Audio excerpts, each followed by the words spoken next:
صلی اللہ علی محمد صلی اللہ علیہ وسلم۔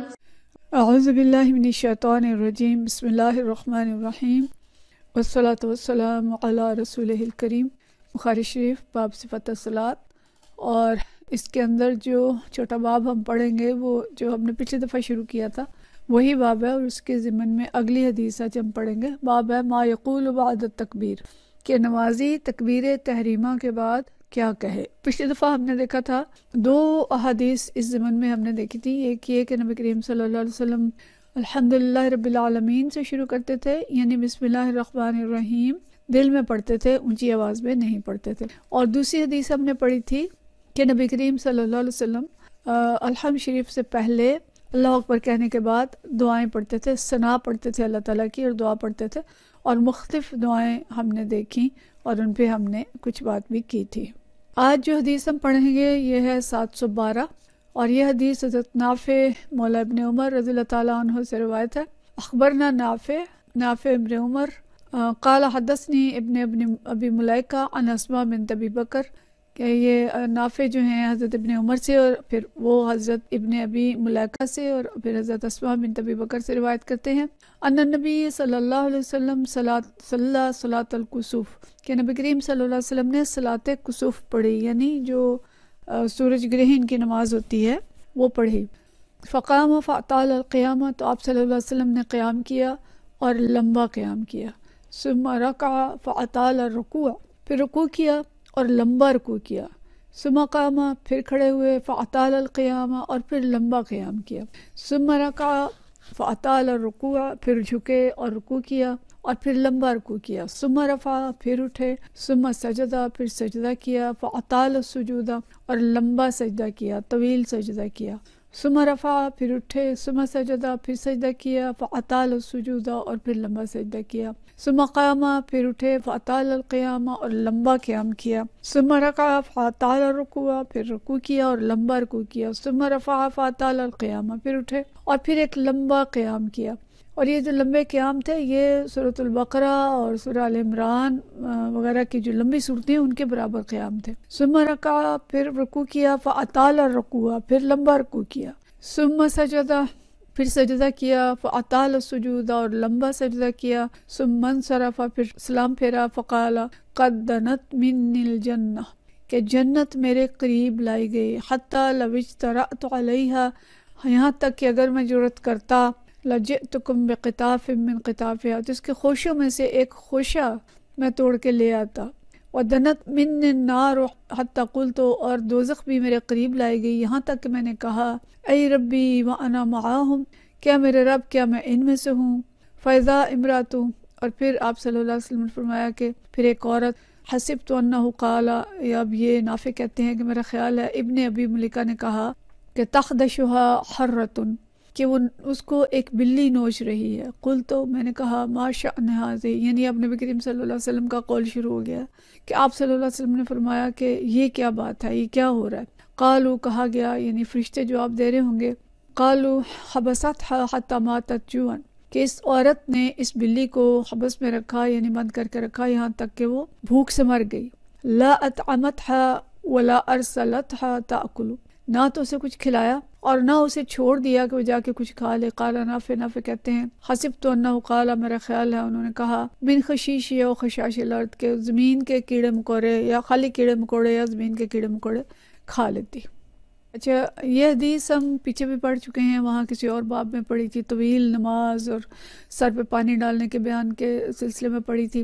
اب یہاں پہ حدیث ہی آئی ہے، آگے پھر یہ آئے گی جہاں پہ ہم صلاۃ کسوف کا ذکر پڑھیں گے۔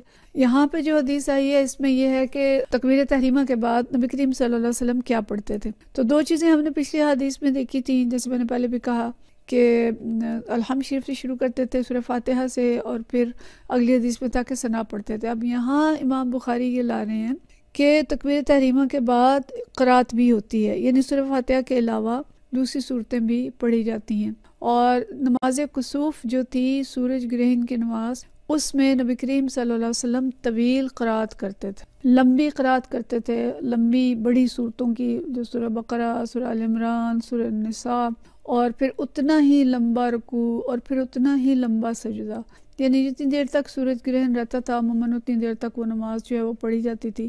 اس میں یعنی ایک تو نماز کے قرات کا ذکر آ گیا، پھر یہ کہ تکبیر تحریمہ کے بعد یہ چیز بھی پڑھی جاتی ہے۔ دوسرا ہم دیکھ رہے ہیں کہ صلاۃ کسوف کے اندر یہاں 2 رکوعوں کا ذکر ہے، کچھ اور روایات ہیں جن میں 3 دفعہ رکوع کا ذکر ہے، یہاں تک کہ 5 رکوعوں تک کی روایت بھی سامنے آئیں گی، لیکن اس کی تفصیل ہم آگے جا کے صلاۃ کسوف میں پڑھیں گے کہ عموماً جو ہے وہ کتنے رکوع ہوتے تھے۔ لیکن یہاں پہ ایک اور مضمون جو ہمیں مل رہا ہے، جو بات ہمیں پتہ چل رہی ہے کہ کسوف کے وقت جب سورج کو گرہن لگا ہوتا ہے تو ظاہر ہے اس وقت آج کی سائنس جو یہ کہہ رہی ہے کہ اس کی شعاعیں انتہائی نقصان دہ ہوتی ہیں، اور اس کی جو شعاعیں نکلتی ہیں وہ ان سے آنکھوں کی بینائی تک بھی جا سکتی ہے۔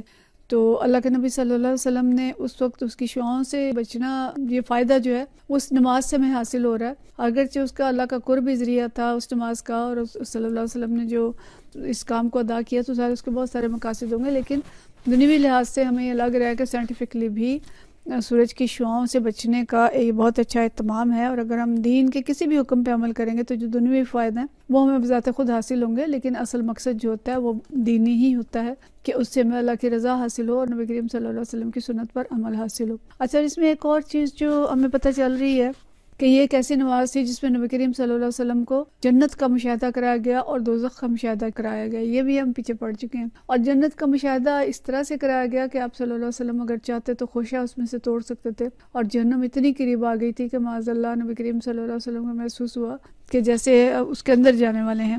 اور اسی طرح ایک خاتون کا تذکرہ ہم نے پڑھا کہ اس کو بلی نوچ رہی ہے جہنم کے اندر، آپ صلی اللہ علیہ وسلم نے یہ منظر دیکھا، تو اس میں کیا بات تھی کہ اسلام جو ہے وہ پالتو جانوروں کے بھی حقوق کا خیال رکھتا ہے، اور تمام ہی جانوروں کے حقوق کا خیال رکھتا ہے، لیکن اگر کسی نے کوئی جانور پالا ہے، بلی ہے، بکری ہے، کوئی بھی اور جانور ہے، تو وہ اس شخص کی ذمہ داری ہے کہ اس کے خوراک کا اور اس کے نان نفقے کا جو بندوبست کرے، اور اگر وہ اس کی پرواہ نہیں کرتا تو اس پر بھی اسے عذاب ہوگا۔ اور اس میں 2 باتیں آ رہی ہیں، ایک تو یہ کہ نہ تو اس نے کھلایا اس کو صحیح طرح سے کھانا، اس کو کمرے میں بند رکھا یا گھر میں بند رکھا، اور نہ اسے آزاد چھوڑ دیا کہ وہ جا کے باہر سے کچھ کھا پی لیتی۔ تو جو جانور باہر پھر رہے ہیں ان کی ذمہ داری تو نہیں ہے، وہ تو اللہ تعالیٰ کی اپنی ذمہ داری ہے کہ انہیں کہاں سے کھلائے، کیسے کھلائے، اور ہم دیکھتے ہیں کہ وہ کھا ہی رہے ہوتے ہیں اور پل رہے ہوتے ہیں۔ لیکن جس جانور کو ہم گھر میں بند کر دیے ہے اور اس کو باہر بھی نہیں جانے دیتے، تو اس کو کھلانا پلانا اس شخص کی ذمہ داری ہے جس نے پالا ہے۔ تو یہ انتہائی درجے کی ایک انسان یعنی جو جانوروں کے حقوق ہیں ان کی بات ہے۔ آج جو مغرب کے اندر نعرے لگ رہے ہیں اور اٹھ رہے ہیں کہ جانوروں کے حقوق، اور اس میں وہ ہر چھوٹے سے چھوٹے جانور کے حق کے لیے بھی آواز اٹھا رہے ہیں، تو یہ تعلیم ہمیں اسلام نے 1400 سال پہلے دی ہے، اور ہمارے اوپر ہر جاندار کے ذی روح کے جو حقوق ہیں، مہلکات حتیٰ کہ پودوں کے بارے میں بھی ہمیں چیزیں ملتی ہیں۔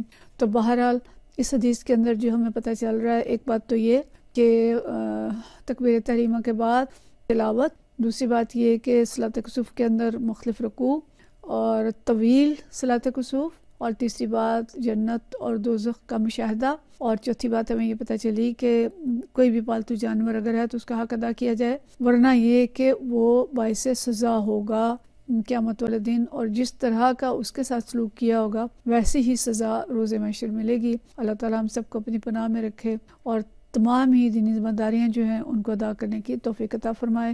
وآخر الدعوانا ان الحمد للہ رب العالمین۔